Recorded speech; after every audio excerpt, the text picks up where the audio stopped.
Wilkinson invented winning. And here at Oklahoma, we uphold the standard.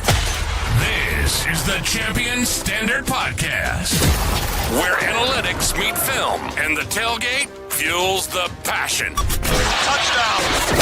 From deep dives in the film room to advanced stats that tell the real story. Ready? We bring Sooner football into focus like never before.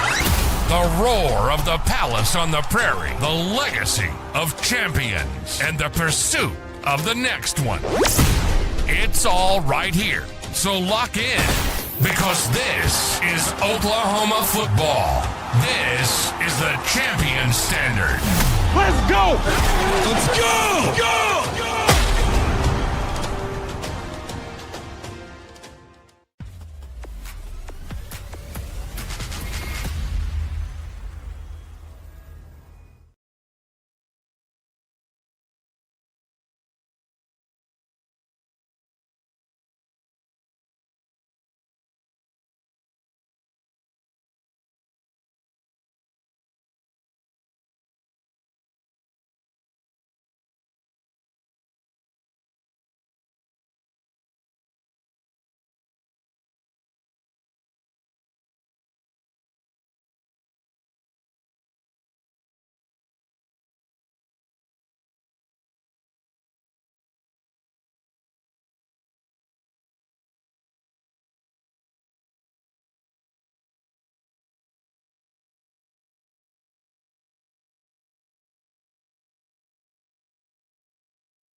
But you take inventory of the season, you're 9-2. Right? If you'd have told me at the beginning of the year you're going to be 9-2 with this schedule, I think most people would. You got still everything in front of you. The common threads that has been the last 3 games is you haven't turned the ball over. We were +2 today. You had a couple interceptions. The defense took over after that first drive. It felt like it was going to be a long day. I mean, Missouri's offensive line was pushing us around, and it really felt like in the stands that I don't know if it was, but it just felt like the team came out just a little bit flat. Maybe Missouri was a little bit better than what they anticipated them to be, and they were pushing them around, but they tightened up there in the red zone, gave up the field goal. But after that, I think Ahmad Hardy ended up with 58 yards. Mm-hmm. So they completely shut him down. And they started playing that coverage. They didn't blitz a whole lot. They were in the twist game, stuff like that. But, again, the turnovers carried the day. So as underproductive as the offense was, you didn't have the catastrophic turnover. You didn't have the catastrophic mistake. Your special teams was solid. You had a block field goal there. Yep. So, I mean, sometimes you need to win when you're not at your best. And the offense still hasn't figured it out. You got both Xavier Robinson, you got Blaylock, both cleaned up a little bit, but to that point, Xavier Robinson played the whole game. Yeah. He played the whole game. So, I mean, if you're going to play the guy, seems like you get more carries. But, there's some game management stuff we can go into later. I can ramble on all day. I mean, what do you think? I think that it's what we've been seeing. Defense was stout as usual, just not stout, dominant. After the first quarter, we talked about it earlier, they had 11 minutes of time of possession. Basically owned the entire first quarter.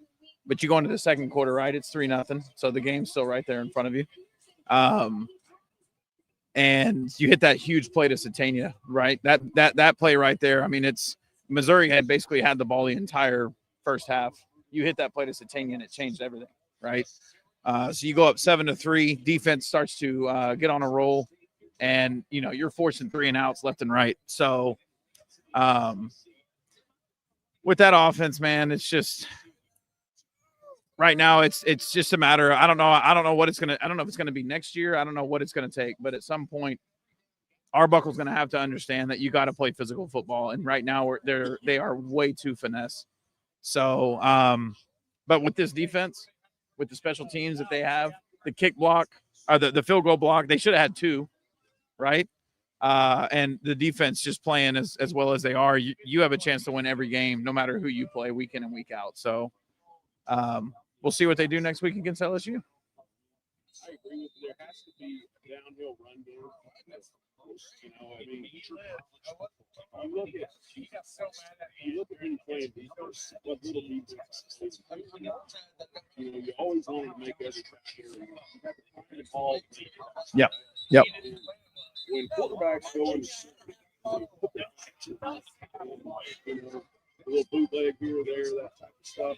It goes to the linebackers. Where's the ball? Yep. They try to figure out where the ball is. Yep. With the style of offense, and everybody's doing this, but with the zone read stuff, you got the quarterback standing right next to the running back. You're sticking the ball out there for everybody to see. Yep.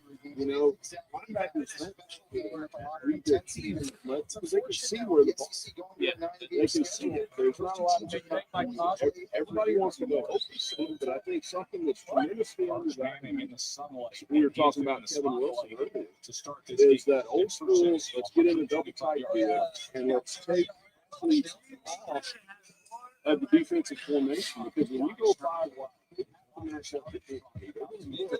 5 athletes, 6 athletes on the field. Yep. And so when you get that, whoever it is, then you've got athletes to run them down back there. When you go fix, and you got a tight end that's those fullbacks dirty work. Right. They have to put big people on the field. Yeah. And on the outside, now all of a sudden you got 6 guys, right? Because they've got to come up. Yep. They've got to come up. So then the play action becomes a big play. To the tight end running down the field, a 10-yard pass to him. He's going to make one guy miss, not 5. Yep. You run a slot just like you did the Yeah. With ease. But if you do that with, say, I'm not saying be a Jim Harbaugh style. Yeah. But when you do those types of formations, you let your athletes get more room on the back end. Yep. And I think it's undervalued so much. Everybody wants to go wide. No. Swinging all over the place. Yeah, agreed. There was that drive. I think it was in the third quarter. OU was up 17-6. They gave the ball to X-Rob twice. Picks up 3. The next play, middle of the field's wide open. He has a 5-yard carry up the middle. It's 3rd and 2. Right? It's not broke. Don't fix it. Just give it back to him and just pound the rock. They throw. I mean, I get it. The play was there. Satania drops it. Right? But that's what you deal with in that situation when you're on a 3rd and 2. If you decide you're going to go down the field, there's that issue right there where it's like you have to make the play. If you don't, you're punting, right? So that's where I'm saying, come out and say we're going to run smash mouth now, and we're going to pound the rock right down the middle of this defense and move the chains, right? No, they don't. They go finesse, and that's the part that's frustrating. But I think another thing also that we also have to start to acknowledge really with this team is we all know the front 7 is dominant, right? Right. Yeah. That secondary week in and week out now is starting to become look at what they did versus Tennessee, right? Alabama, sure, did they give up yards? Yeah. Then you come out this week, right? And you got guys in single coverage. That play Jacoby Johnson made, right? To turn around, get his eyes back to the football, close space on the receiver and make that. I mean, just the ball skill. Dude, balls 100%. Yeah. So, it's no longer just, hey, this defense is a front 7. Your secondary is really starting to make plays. Right. So that's huge moving forward. Yeah, it's that tendency that's incredibly frustrating, right? Like, you got a 3rd and 2. How many 3rd and 2s have we had this year where we ran the ball and got a first down. Not because we can't do it, just because we don't call it. We don't do it. We Right. don't call it. Right. And even if you fail, Yeah. guys, even if you fail, you should call it again Yes. because you're teaching the guys to do it. Yes. And you should have been doing this in week 2 and 3. Like we have to get this call right. Like it's 3rd and 2. Right. If we're going to be balanced, you call it because we have to get it. Yeah. Because you're going to get into playoff football, you have to get it. And that's where, the air raid, like you mentioned, the air raid mentality is really frustrating because, the shovel passes and the motions, and we're going to jet sweep, and we're going to do this, and we're going to do that. No. You get into playoff football, you're going to play against equal opponents, equal athletes. Like this defense, as amazing that they are, the championship level, they're going to, like, if you're going to make a run to a national championship, you're going to face another championship level defense. You have to teach your guys, it's 3rd and 2, you run the damn ball, you get the first down. That's your responsibility. And that's where it's really frustrating with Arbuckle because he has not taught these guys the responsibility. It's 3rd and 2. When I call this play, you have to get it. You have to. Like it might not. You get up, you line up the line of scrimmage.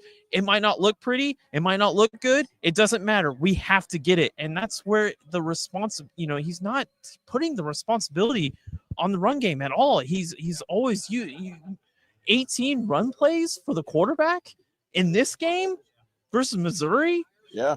18 quarterback runs? Why? Xavier Robinson doesn't make had any 12 sense. carries. John Mateer had 18. It makes no sense. Yep.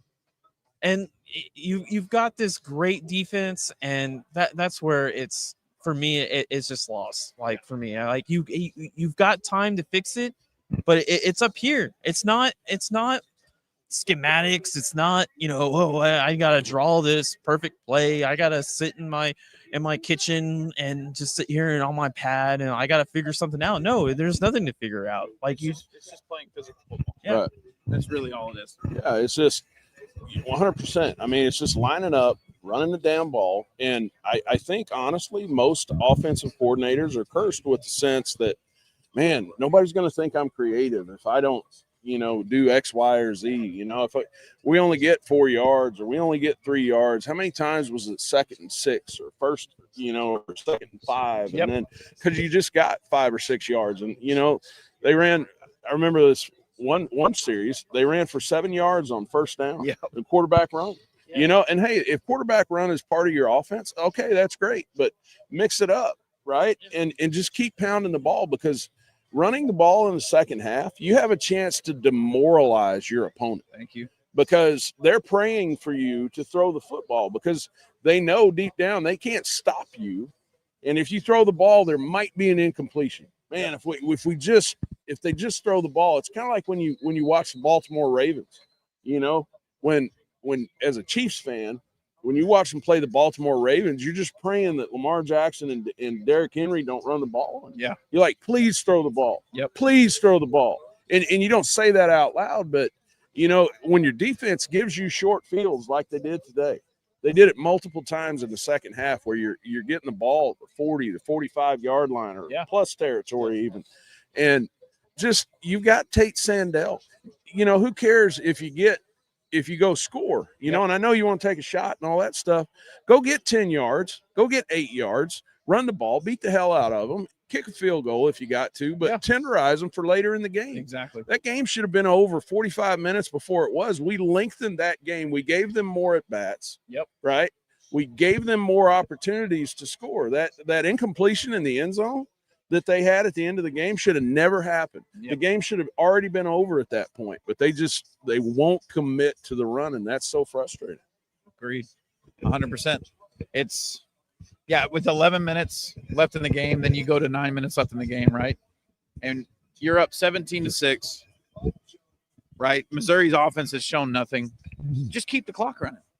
And you're out there still slinging it around with Mateer, throwing incomplete passes, taking 57-second, minute-long drives, punting it right back. Like, that is a side of game management with this coaching staff that I'll never understand, right? I don't get how it's a okay, cool, don't worry about it. We'll just move on to the next. No, you can't play not to lose. You have to play to win the game, right? Let's just run physical downhill football. And I know, people are going to say they like that they still are out there trying to throw the football to get down the field. No, in that moment, X-Rob's hitting 3-4 yards a run, right? Take those little chunks and just keep building off of it, right? You have an O-line that we talked about all season long. You need to get more physical, and you made some changes to get to that place. But now you're not allowing him to be. Right. You're not allowing him to fire off the ball and establish the line of scrimmage and to play physical, right? Because all you want to do is drop back and sling it all over the place. Yeah. So that is the one thing that at this point, when you get to a playoff game, as you mentioned, Rob, and you play a really good defense, right? Because if you beat LSU and go to the playoff, you're going to play some really good football teams. Your offense can't perform this way. You're not going to win. So I'm interested to see what, at this point, I don't know that he will, but Arbuckle's going to have to start to change his philosophy. Yeah, I do like that Arbuckle did target your big receiver in the end zone. We finally got that end zone target. I was like, I don't understand why it was missing in Alabama. We got it in this game. I mentioned it on the Substack. I was like, we need end zone targets. Like, this doesn't make sense. TFB Charlie was saying that Giovanni Gibson through the week was getting stronger, like more confident and everything, and they were trying to get him the ball. Like this, that would, you've got to turn Giovanni into a red zone target. That would be a great, evolution to this offense. If the special teams and the defense is going to give you short fields, commit to the run game just a little bit more, churn two or three first downs, get your big receiver some end zone targets, and convert those 3s to 7s. But that was positive to see. Seeing them to push the ball downfield in this game, and actually Giovanni. And Satana had a great 87-yard touchdown today, but I think going forward, your receiving group should be Giovanni and Kanik. Kanik's got the speed, Giovanni's got the size, and Satana could be your underneath guy, which, again, he popped on a couple mesh plays early in the year, those underneath throws, and he just takes off. That's a good offense. It is. Giovanni in the end zone, Kanik with speed, Satana underneath, committing to X-Rob in the run game, hitting him on, some of those checkdowns. Voila, you've got a competent offense.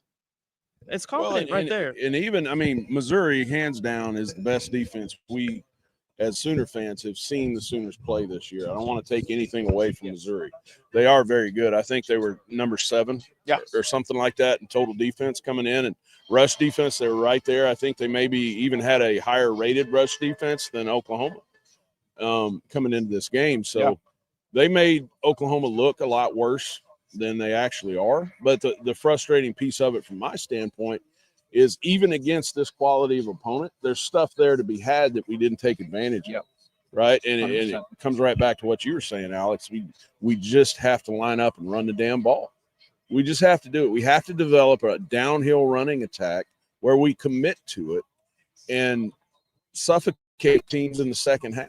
Because, like you said, there's going to be a time that you come up against an opponent, and it's just like getting that one pitch fouled off where you give that guy, or you drop a foul ball in foul territory or whatever, and you give that guy one more swing, and he ends up hitting a double off the wall or whatever else it is. It's the same thing. If you give one of these teams that has a balanced attack in the playoffs, if they make it, right, because they still got LSU next week. It's a damn good team, another one, football team, right?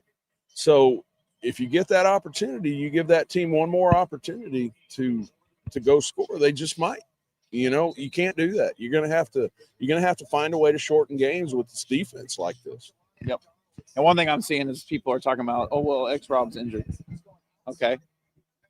He got what, 10 to 12 carries, right? Yeah. 3 to 4 receptions. Yeah. Right. On those plays, he looked totally fine. So if you're going to throw him the ball out of the backfield, what's the difference to just give him the ball running downhill? Absolutely. What's the difference? There's no difference. So the whole he's injured thing, like, missed me with that. Yeah. If he is, and you're that worried you're going to get him hurt, then why did the only other running back you saw on the field the entire game was Blaylock? I think for maybe 2 snaps. Where's Jade Knott? Right? Like, there's ways around this. So that's the side of it I don't get. You had other options there. If X Rob's that hurt and you're worried about, managing his carries, you have other running backs, right? Supposedly Taylor Tatum was cleared and wasn't on the injury report this week, right? Yeah. Where's he at? He's barely played all year. He could still redshirt if you wanted to. Sure. Put him on the field. Yeah. So yeah, it's a point where you got to get to a place where you want to play physical football or you don't. And unfortunately, in this offense right now, they don't want to. Yeah. So it's just kind of, you said it earlier in the season. Will Arbuckle adapt? And right now, he's not adapting. No. Here's what I'll say. He's running with Mateer. Okay, but you can do that to a certain point, right? But what do you do when you run Mateer, right? And you get him hurt, something like that, right? Now you're in a situation, now you're playing your backup quarterback, all of that. So I'm all for, you got to give the ball to your backs more. Like, even when Mateer earlier broke that big run on 3rd and 12, and they X-Rod came out and sealed the D end. It's a great play. I was pissed because I'm like, dude, I don't give a damn. You're not giving the ball to your back, so I don't care that Mateer just picked up a first down. So yeah, I don't know. At this point, I'm just so frustrated by it. I hate finesse offense, and that's just what OU is. Yeah. So. Yeah, we've gone through 2/3, 3/4 of the season now. We know what this team is. This team is a havoc defense with plus athletes on defense all over the place. You've got 7 defensive coaches led by your head coach.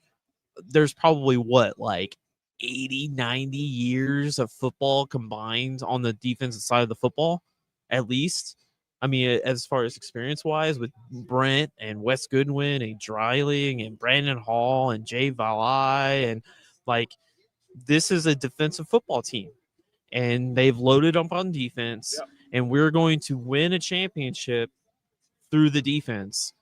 You look at the offense side of the ball, for me, you kind of hope that, Kevin Wilson could get a little bit more involved, because he's probably your most senior, besides Beatembo, you're probably your most senior offensive mind out there that knows a lot about football. But this team is a defensive football first, and you're hoping to find some sort of playoff football competency there to be balanced and everything. But throughout the whole year, it's been the same story, at least since Mateer's been hurt, Auburn and Michigan, he was a different quarterback. Yeah. I don't know. I don't think we really learned anything from the offense, have we? I mean, we haven't really, not today, at least. It's the same shit, same story. So, yeah, I agree. I mean, there were a few times 3rd and short, and even to start the game, you're throwing a 50-50 ball, right? If you're going to come out, in my mind, as a player, and all I hear all week is Missouri's physical. Ahmad Hardy ran for 300 against Mississippi State. They're going to come. They're going to run the ball on you. Defense, you've got to win this game. And all that stuff. As an offensive lineman, you want to prove that you're just as physical as them. And you want to put the game in their hands, and you want to get them together. And no pun intended, but you want to circle the wagons, and you say, "Hey guys, I'm putting this game in your hands. Yep, we're gonna out big boy the guys that think they play big boy football. We got them at our house. We're gonna come out and we are going to hit them in the freaking mouth, and we're gonna rule the day. Period." And that's not the mentality like you were talking about with the air raid offenses. And Andy Reid does this all the damn time. It's like you have to outsmart people to be successful. Yeah. You do. It's almost apologetic. It's like, hey, I know we're not good enough to do this, so we're going to trick you. No, bullshit. You're the University of freaking Oklahoma. Line up and run the gosh dang ball. Yep. Just line up and run the damn ball. We're not trying to trick you. I mean, be smart. Don't run into overwhelming numbers, Right. which we still don't freaking do, and we Yeah. can break that down in the pod this week. And I mean, I'll let Alex touch on that. I won't steal his thunder on that. But hey. God Almighty, I mean, I was screaming. I think I heard out of 83,000 freaking people, I hear Alex screaming on the other side of the damn stadium because, like, what the hell are you doing? They're like 3 guys on one side of the formation defensively, and there's 8 on this side. We got like 5 to block 8. Guess where we go? I'm not a smart man, but holy shit. Are you serious? We can't count to freaking 5. Right. With how much money do we spend on an offensive staff to teach a guy a 2-play check? You come to the line of scrimmage, John. Can you count? Okay, here's 3 over here. Here's 8 over here. Which way we going to go? Yep. Which way do we go, George? I mean, come on. Really? Agreed. And you're not stealing my thunder. You've been preaching run to the numbers for years. So TFB got that from you or very early on. So yeah, I think I'll flip the script because we almost sound like we lost. Yeah. We're at no. Hey, we're all sitting here talking about the fact that Our they expectations are just high. We have high expectations. Yeah. Well, just run the ball. And Alex's dad hit the nail on the head a little earlier. BB can't talk about the standard if this is how we're going to perform offensively. So yeah, we'll see what they do next week. Defensively, I mean, knowing that Missouri, their bread and butter's wide zone against a defense like OU has with the speed they bring, with guys on the field like an Owen Heineke, with the game that Grayson Halton played, that defense played as great as you could have wanted them to. So you go to LSU next week. Everything's still in front of you. If LSU comes here next week, you take care of business. You're hosting a playoff game the next week. Yeah. So in the end, regardless of all the frustration of the fact that this offense just will not run downhill, and it's not all on Arbuckle. There were some RPOs today that Mateer could have given that he pulled and threw. That was the wrong decision. I do like that he hit some checkdowns. Yes. That was great to see. It was really good to see the check. He did also have some plays that he pulled on zone reads. That was great to see. That were positive plays. So there's still some positives there to build off of. But as we all know, moving forward, this team is what it is. It's a defensive team that plays really great on special teams, and they're waiting on the offense to catch up. Yeah. This defense is good. I mean, that wide zone, the expanding gaps, it really plays on your defensive rules. And if you're not going to be disciplined to stay in your damn gap, it's going to make you pay. For the most, in that first drive, defense had to wake up a little bit. Yeah. But after that first drive, dude, that first drive is when Hardy had his longest run of the game. The long never happened again. Exactly. Hardy had his longest run of the game in that first drive, and it didn't happen again. And, defense just had to wake up. Yep. They just had to wake up. They had to see it. They practiced it again. Scout team, second team, different first team, and Amon Hardy. Yep. Got to see it. Oh shit, this is how we're playing it. Okay, this is the speed of the game. This is the physicality. Okay, done. I can match that shit. So they go and they do it. They come back out. End of story. They lock it down. Discipline to the whole game. Heineke had a great game. Like you mentioned, Heineke, he was pop. I mean, I watched it on broadcast. He had a great game. But that concept is not about it's not about how much penetration, how much you're shooting gaps and all that. It's not about that. It's just if they want to run to the sideline, let them run to the sideline. They ain't going anywhere to the sideline if you're going to stay in your gap and then you make a play. They make a mistake, you tackle, you rally, you make your tackle, 2 yards, whatever. But wide zone's is not like it's a churner play. It's not a boom and bust play like counter. Counter can end up in the back in the backfield. Wide zone's going to be a 1 or 2 yard gain or nothing. And you make them take the nothing over and over and over again. And then your offense comes out, they have an 87-yard play, and all of a sudden Missouri's like, oh shit. They go in the second half, and they're like, "Oh, we're down. We're down. Do we keep running our pistol wide zone, or do we have to go? Or do we have to go to the drop back?" Yeah. And then that's a huge decision as a coaching staff because hey, OU I think they figured it out. I think they figured out our outside zone.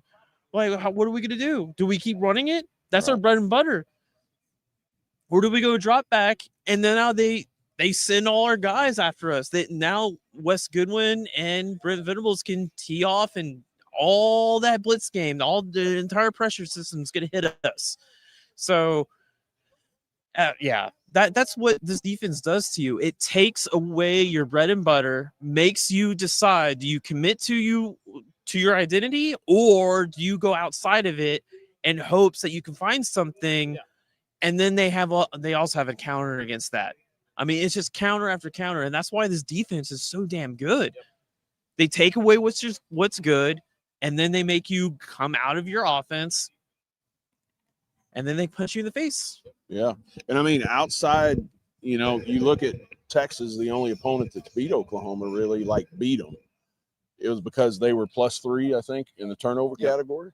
And even at Ole Miss, the other game you lose, they were +2. Yep. Right. Yeah. So when Oklahoma does not turn the ball over with all the great teams that they faced, nobody has been able to move the ball consistently on this defense, because even with all the turnovers against Texas, if you don't have the punt return where they run it back, that's a different game. It's a different game. 100%. If you don't have the catastrophic fumble there off of the punt return for us against Ole Miss, I think you win that game. Oh, I honestly think because they were starting to turn. They were starting to turn. So defensively, even if the offense doesn't make a lot of improvements, who are they going to play that's more prolific offensively? Maybe in Ohio State, right? Maybe Ohio State. But out of all the other offenses in college football, who's out there, you think, that could be more than what they've seen already? So, I mean, that's something we got to look forward down the road, because ultimately, if you get through next week and somehow you survive, the first round of the playoffs isn't until December 19th. So you've got 3 weeks to get healthy. Yep. You got 3 weeks to get healthy. Yep. So that's going to help with Blaylock, with X-Rob, with Mateer getting a little bit more healthy here and there. But, who's better than what we've seen already? Do you guys know anybody besides Ohio State, maybe? Maybe in Oregon? Oregon, maybe. Oregon. But what are the odds that you see both of those teams? Well, also, here's the other thing, though, is neither one of those quarterbacks. Now, Dante Moore is one of the best quarterbacks in the country, right? Neither one of those quarterbacks present the threat that Chambliss does with his feet. And that's where Chambliss was so frustrating, was that you can shut down every single route, and Chambliss can create with his feet and move the sticks. So, it's – I don't know anybody else outside of Chambliss that I would say is that dynamic as a quarterback. So, but like you talked about, you got to get healthy. I don't know how severe the injury was that it looked like may have possibly happened to Jaden Jackson. I guess we'll find out later this week, but that's a guy you don't want to lose. But yeah, you got one more week. You got to beat LSU. If you beat LSU, that, you may be hosting, I think you'll be hosting a playoff game here. Dear God, let it be USC. Dear God, let it be USC. I actually don't even know what the score is in that game as we talk about it. Oregon, USC. I would sell an Oregon on the black market to have it be USC. Let me check. And just let that happen, please, God. Let me check. Please, God, let that happen. I want Lincoln Riley to come back here and get his ass beat like a drum. Well, right now it is 21-14 Oregon, 3rd and 3 on USC's 34 in the second quarter. I would ask for nothing ever again in my life if I got that. Norman would be. It would be nuts. It would be insane. It would be nuts. It would be insane. Now, let's get past LSU first. 100%. We talked LSU. I just feel like they're a team that's ready to hang it up. I actually have not watched them at all this season. I watched the Alabama LSU game, and I tried getting like a little bit because I wanted Alabama. So I was watching Alabama. LSU just looked so. They just did not care. It just seemed like a team that didn't care. Yeah. Not a team like UCLA that fired their coach, and then they were just like, "Oh, we're fired." It doesn't seem like they have much fire in them. I feel like they're just you know, just coasting. I think exactly. They're coasting and they're just like, I was getting it. You know, a lot of those LSU guys are, they've got contracts. Some of them got NFL. I think they all got agents. I think they're all just like, hey, I'm good enough. I'm either going to the NFL or I can just negotiate a new contract and be on the next team. If it's here, it's there. It doesn't matter. Season's over. So, but that doesn't mean that you take them lightly. It doesn't mean none of that shit. I'm just saying that they just seem like a team that once you plant the seed of doubt in their head, it's just gonna grow and they're just gonna fold. They'll fold. Well, and you look at it. With all that being said, they're still 7-4.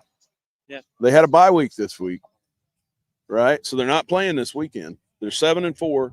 They realistically, I know as a player, I want to go 8-4. I don't want to go 7-5. Yeah. Right. So there's that. But, and I'm a little superstitious when it comes to some things, not a lot, but historically, you look at LSU, all-time series against those guys. Yeah. We haven't played well against LSU historically. Yeah. Right. Alabama, we own Alabama.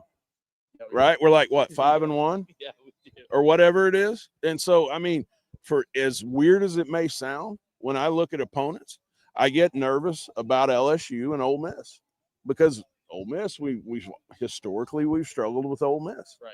But historically we've struggled with LSU. Right. So, is that going to be different?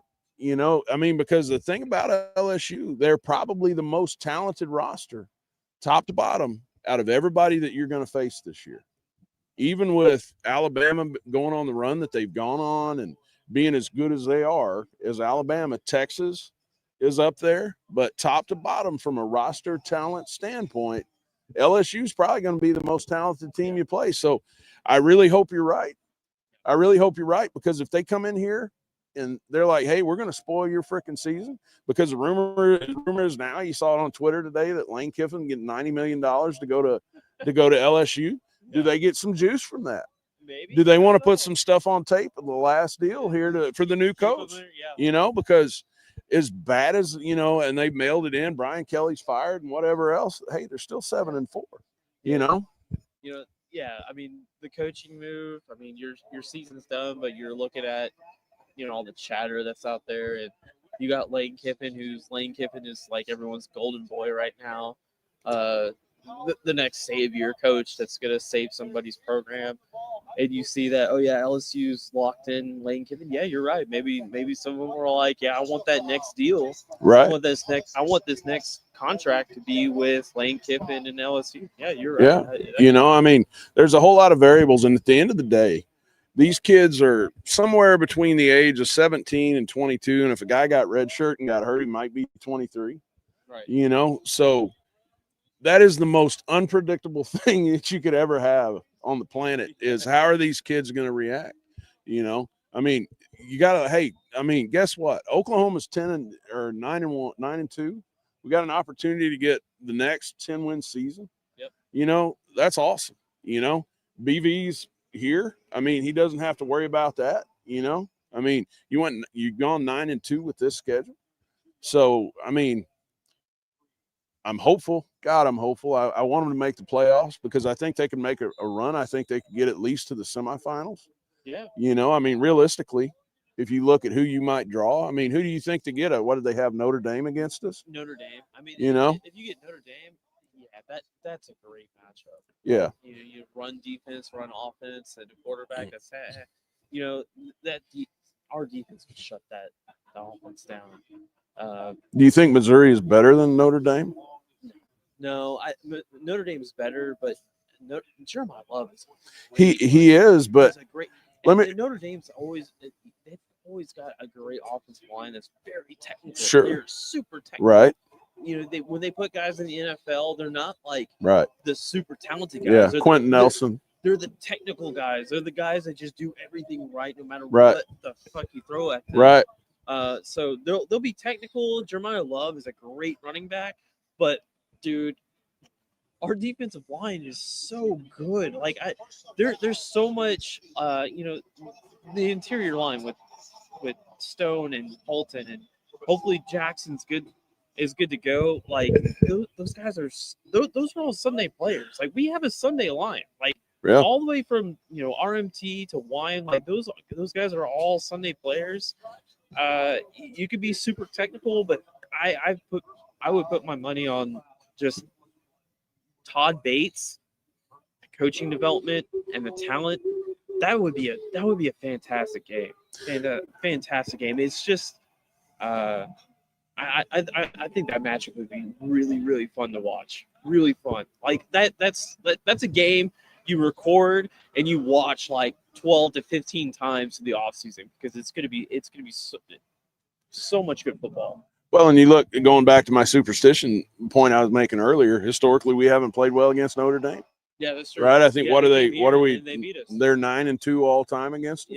Yeah. So they got us really good in 2013. We go back there in 14. I was in the stadium. And so who do you as far as matchups, if you get past LSU, who do you think in the playoffs is going to be our best matchup early? We were talking Notre Dame. Well, with Notre Dame, CJ Carr can throw it. They have the best running back in the country in Jeremiah Love, and they can run. Yeah. Trying to think here. I pose the question here: do you think Missouri is a better football team than Notre Dame? If they had the same schedule that Missouri did, are they a better team? I would probably take Notre Dame in that head-to-head matchup. I think Notre Dame's got a solid defense, and they have enough offense. I think they could. I'm trying to think, man. A really good matchup. I'm honestly not sure. I would have to go through and look at who they possibly could match up with. I've seen possibility that if they do make the playoff, they could rematch Bama. Teams like that. So I don't know. I just think with this defense and special teams, like we talked about earlier, I don't know if there's a team there that if you get past LSU that you're like they can't play with that team. Yeah, I know this sounds crazy, but I want Indiana. I want Indiana. Why? Because I think they're frauds. Do you? Yeah, I do. I think they're well coached, well disciplined, Right. but there's no way that if our offense can be competent and just do their thing, we can win that game. Like we can beat Indiana. I don't know. Through the year, Mendoza, he's solid, but I'm not a big Indiana fan. Like I'm just not. I'm not a big Signetti. I'm not a big Signetti fan. Like I want to be Brent Venables. I've never really been a big like Venables defense is like transcendent. Everyone in the fan base would say elite, but with Saban retiring, Saban's gone. And what Nick Saban and Belichick did years ago with their Ripley's defense back with the Browns and what he's done with the quarters coverage and all that stuff that he's done, like Brent Venables deserves a stage to really like for all those that are like coaching and really into schematics and all that stuff, a stage to where he can like push to be the guy today.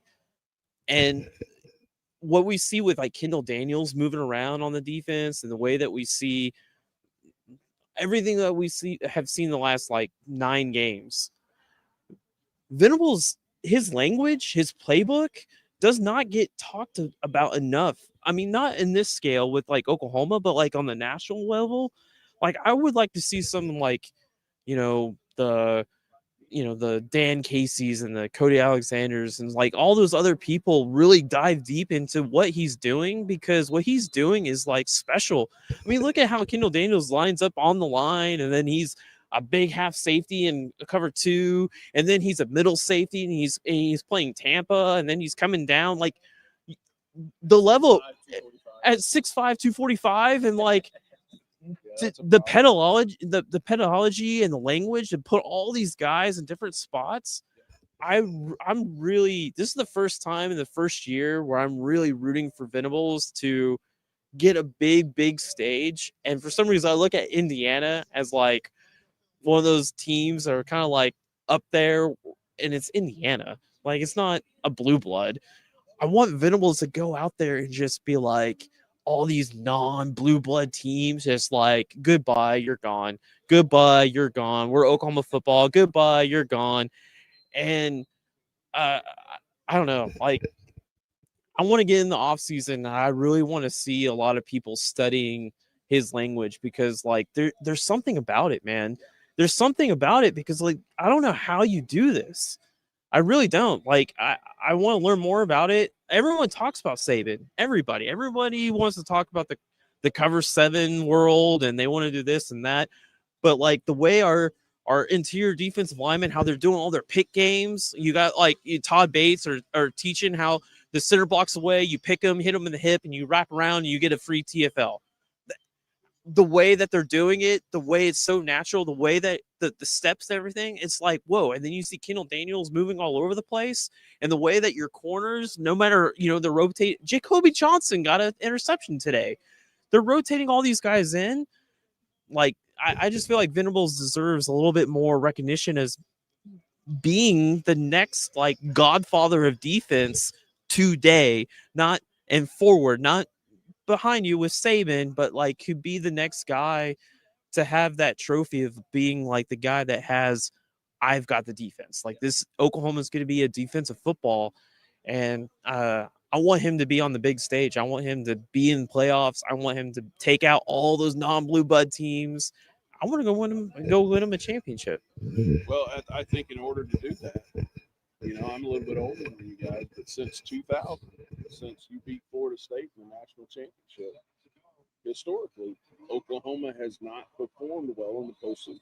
Yeah. So in order for him to have that stage, Oklahoma is going to have to win this stage. Yeah. I mean, you look back. I mean, just since 2000, you lose to LSU in the Sugar Bowl. You lose to Kansas State in the Big 12 championship. You lose to USC. You lose to Boise State. Yep. You lose to West Virginia, PS, and then you turn around, you get to the national championship in 2008, you lose to Florida, right? Yep. And then you go through some tough times, and you're number 1 in the country. And I think 2011, lose to A&M. Andrew Jones, and you're number 1 in the country. Missouri beats us at their place. Yeah. And you don't get in it. Yep. And you come back and you get right back in there. And in 2017, but we don't play defense. Great game all time. The whole Georgia Rose Bowl. I mean, that's a tough one still. And then you go up against Alabama, you get beat like a drum against them, and then LSU beats you. I mean, I hate saying it, but we've got to overcome that Choklahoma. Yeah, we do, and I hate saying that because, like you said, we're Oklahoma football. But to most people outside of where we are that don't appreciate the tradition that we have, that's all they've known for the last 20 years, 24 years. Yeah, and they still talk about it to this day. So, yeah, I'm at a point, honestly, focus solely on LSU. Go beat LSU and go from there. You got to close it out. You got to finish 10-2. If you do, you still got everything in front of you. So we'll see what they do next week. Yeah. So as we close out the episode, going to LSU. I mean, it really is just I don't really expect anything different other than defensive football, offense. Do not turn over the ball. Yeah. Which I'll give him to your credit. He hasn't been. He hasn't been turning the ball over. Yeah. And that because he's being so safe, that's probably why the RPO game the way that it is. Yeah. Inconsistent. But I really feel like the LSU team's gonna lay down and die. We have to give them a reason to. I want to see the reason to be the offense finds itself and goes and scores a million points like everybody else. Yeah. But I don't, this seems not what it is. But if we can get into LSU to do our thing, we're not going to get the ball away. Our defense is going to take the ball away. We're going to generate at least 20% in havoc on plays. We are going to TFL, sacks, and PBUs and all of that. And then we are going to pressure you into mistakes, and we're going to take the ball. And our offense is going to be smart and conservative. right? I hate that word. I hate that word. I hate that word for an offense. Yeah. It just sounds like you're playing not to lose. Right. So But there's some good things.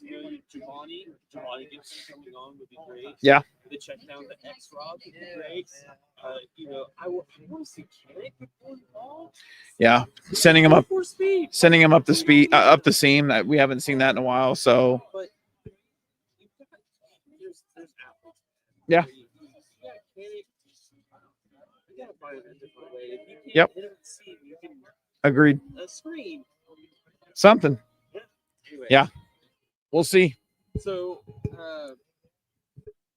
going to LSU, offense and defense. Give me one offense improvement, just one, and one defense improvement that you guys want to see in the LSU game, besides run the damn ball.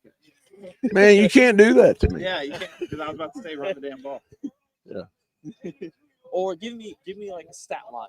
Like, if you want to run the damn ball, how many touches does X Rob need to get before the end of the first half? I like that too. I like that. Before the end of the first half. I'm gonna break the rules. I'm gonna say commitment to the run game. I'm not smart enough to figure all that other stuff out. I gotta say commitment to the run game, right? So I will give you this. So let's say you run 60 plays in a game. I want 40 of them to be runs and 20 of them to be passes. Yeah. Right? I want it to be 60% run, especially with the quarterback run game that you commit to, because you do that, right? So, because I think they ran about 60 plays today. I think, you can sprinkle in the pass game just to keep people honest, but when you're running the ball well in this offense, you can give a defense fits, absolute fits. So now defensively, as good as the Sooners were today, there were a couple of free runners here and there. It wasn't prevalent. It wasn't, glaring or anything like that. Gave up, maybe just tighten up just a hair on the back end, right? Unspoken today, Taylor Wine, 2 sacks, right? I mean, that guy's an animal, probably somebody nobody expected this year to be that guy, but he's that guy, And so defensively, I hope we get our Mason Thomas back next week. So, I mean, that's big. So that's my 2. I'm gonna say run the damn ball. I know you said love you, Rob. Run the damn ball. I want X Rob and Boyard, honestly, between the two of them at halftime, to have 15 carries combined, if not more. By the end of the first half, by halftime. Together, not a piece. Together. Yeah. Not Okay. Yeah, together. Okay. We talked about it going into this game. Yeah. We need to establish a running game in the first half. Yeah. It's an X-Man and 2 carries. So, establish the running game early on against LSU. On defense, what do I want to see improved?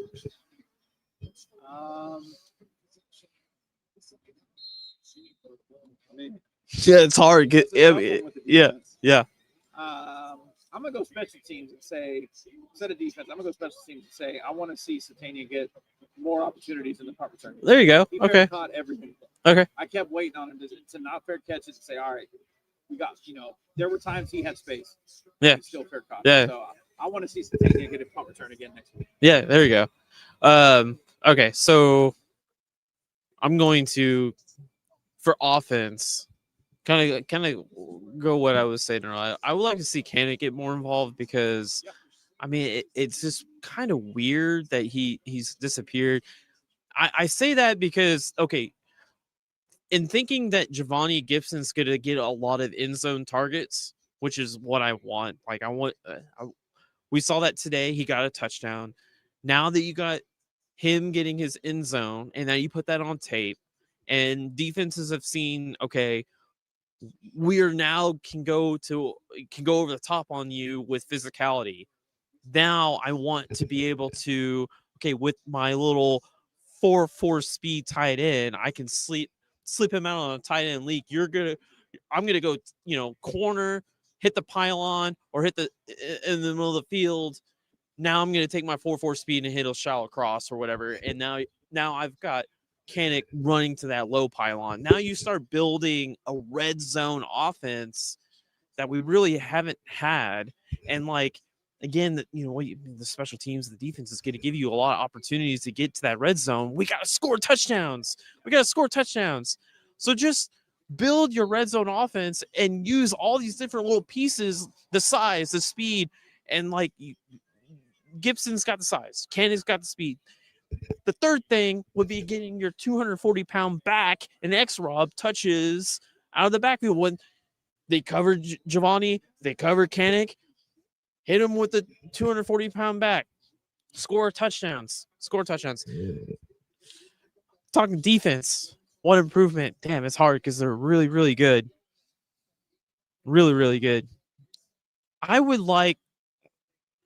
They kind of do everything I was thinking. I was thinking NASCAR. I was thinking NASCAR package with RMT, all 4 defensive ends with like Halton, RMT, maybe Wine and PJ on like a 3rd and 12, and just go after them. But they kind of do that already, don't they? But they've had a couple. Yeah. They did one with it. They had a Koye out there. I mean, Spinner roll against Tennessee at one point. It's really hard because to find an improvement, and I think that's kind of the case. I mean, you got a kicker in Sandell that can basically hit anything after 40 yards, and punt team like you mentioned. I mean, you find a punt touchdown, but it's pretty solid. Yeah, I mean, it's pretty.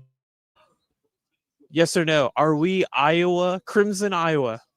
Are we Crimson Iowa football? Hell no. Not no, but hell no.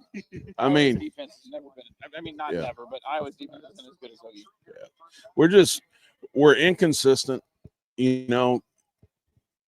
Arbuckle, God bless him. If Mateer hits the open passes in a lot of cases today that are there, I don't think it looks as bad. I think something that we haven't touched on, our guys got mugged on a couple of no-call pass interference. Burks in the end zone. Oh, my God. Dude, there was so many times. I have never seen a stadium so mad at refs. I'm literally standing there, and there's great Missouri fans in front of us, and we're talking, they're cool, whatever, and they're talking to us, and I'm like, literally, those guys are going to have to get out of town after the game, So, but yeah, so. Agreed. There were numerous missed pass interferences, and I get it. Every game you're going to have missed calls. There were numerous missed holding calls that I saw that should have been called. The pass interference, they were bad. Yeah. Right. I still don't know what PJ did on the sidelines to warrant that personal foul. I'm still blown away. Reggie Powers got a targeting with yes. Yeah, that's crazy. Yeah. That was interesting. So yeah. It feels like it's just been more of the same with the rest this week. So yeah. Well, we'll come back with another trench warfare. We'll get the all 22. Yeah. We'll take some time to study it, and we'll see. Like all the interested to see what Mateer's eyes are every single time, every single game. And then we can kind of divulge from there. Yeah. Well, thank you guys. Appreciate you guys listening. All 400. Yeah, shit. I whatever. Yeah. A lot of fun. Thank you all 400 and some of you. Thank you. Wow. Thank you. Boomer. Boomer. Today